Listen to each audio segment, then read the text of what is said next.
आज है 24 जुलाई और वक्त हो रहा है 1 पीएम। आज की सबसे बड़ी खबर यह है कि अमेरिका दोबारा सीज फायर करना चाहता है ईरान से, और ये बात उसने कहलवाया है जो इराक के प्राइम मिनिस्टर हैं। अभी उनका दौरा हुआ था वॉशिंगटन, और इस दौरे के बाद उन्होंने ईरान की तरफ एक मैसेज कहलवाया है जिसमें कहा है कि अमेरिका दोबारा एक लिमिटेड पीरियड के लिए सीज फायर करना चाहता है, जिसको पूरी तौर पर रिजेक्ट कर दिया है ईरान ने।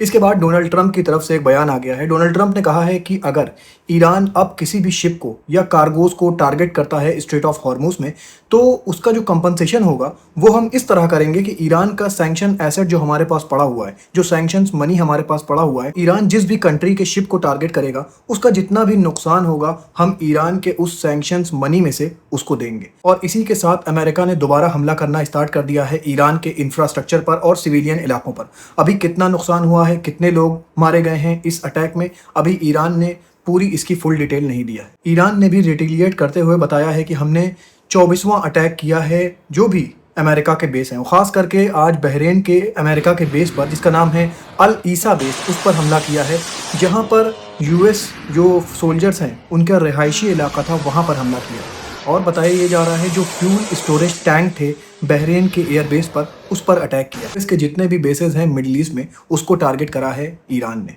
दोस्तों इसी के साथ मैं बता दूं, आज ईरान की स्टेट मीडिया का जो रिपोर्टर था उसको स्नाइपर गन कैरी करते हुए देखा गया, और जब उनसे पूछा गया तो उन्होंने कहा कि हम अपनी आर्म फोर्सेस के साथ पूरी तरह से तैयार हैं अपनी कंट्री को डिफेंड करने के लिए। उन्होंने ये एक तरह से मैसेज दिया कि ईरान की सिर्फ आर्म फोर्स नहीं, ईरान के लोग भी पूरी तरह से रेडी हैं हर एक खतरे को रिटेलिएट करने के लिए। दोस्तों ये आपने पहली बार देखा होगा कि कोई रिपोर्टर एक स्नाइपर गन कैरी कर रहा है। अमेरिका जिस तरह से ईरान के ऊपर हमला कर रहा है, बताया ये जा रहा है कि अमेरिका के वेपन्स में बहुत ज़्यादा गिरावट आ गई है, और बताया ये जा रहा है कि अमेरिका अब पैक 2 जनरेशन के पैट्रियट मिसाइल खरीद रहा है।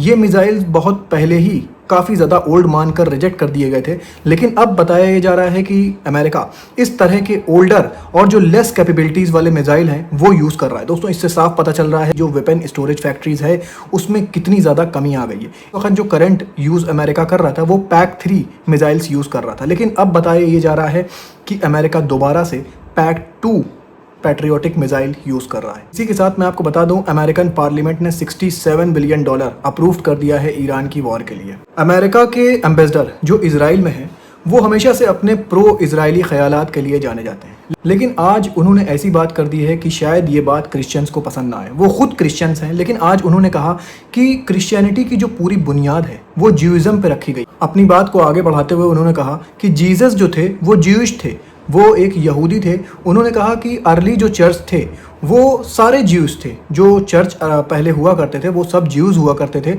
उन्होंने कहा कि जितना भी क्रिश्चियनिटी का न्यू टेस्टामेंट है वो सारा ओल्ड टेस्टामेंट पर बेस है। तो उन्होंने कहा कि क्रिश्चियंस जितने भी बिलीवर हैं उनको शुक्रगुजार होना चाहिए ज्यूज़ का, क्योंकि उनकी पूरी फेथ ही ज्यूज़ पर डिपेंड करती है। मतलब ज्यूज़ उनका बेस है, पूरे रिलीजन का जो बेस है क्रिश्चियनिटी का वो ज्यूज़ है।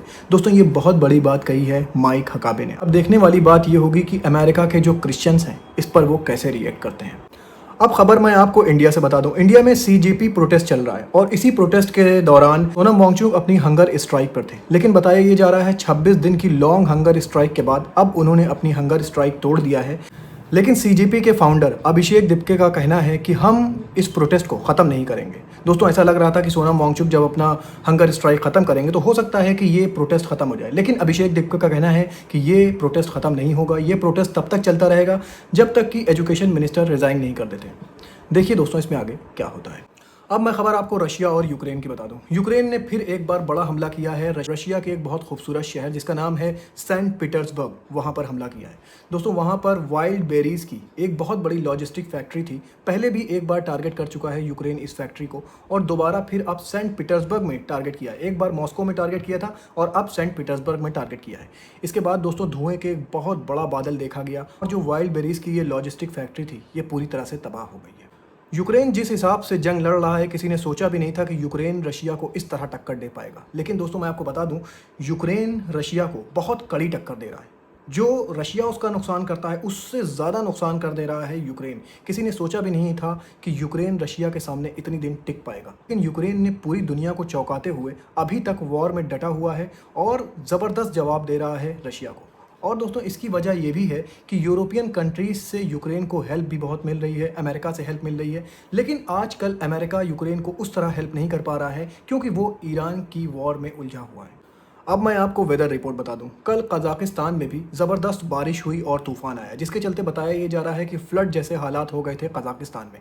ये जो आप देख रहे हैं, ये हवा इतनी ज़्यादा तेज़ थी कि लोगों को पोल्स पकड़ने पड़ गए, कहीं वो उड़ न जाएं इस हवा में। इसके बाद बहुत ज़्यादा बारिश हुई, जिसके बाद फ्लड जैसे हालात बन गए थे। दुनिया भर में वाइल्ड फायर की मैं आपको रिपोर्ट बता दूँ, अभी भी कई जगहों पर वाइल्ड फायर एक्टिवेट है, मतलब कि अभी भी वो बुझी नहीं है, अभी भी जल रही है। इसकी डिटेल रिपोर्ट लेकर मैं आपके पास नेक्स्ट वीडियो में आऊँगा। शुक्रिया दोस्तों, अपना बहुत ख्याल रखिए और मुझे भी अपनी दुआओं में याद रखिए।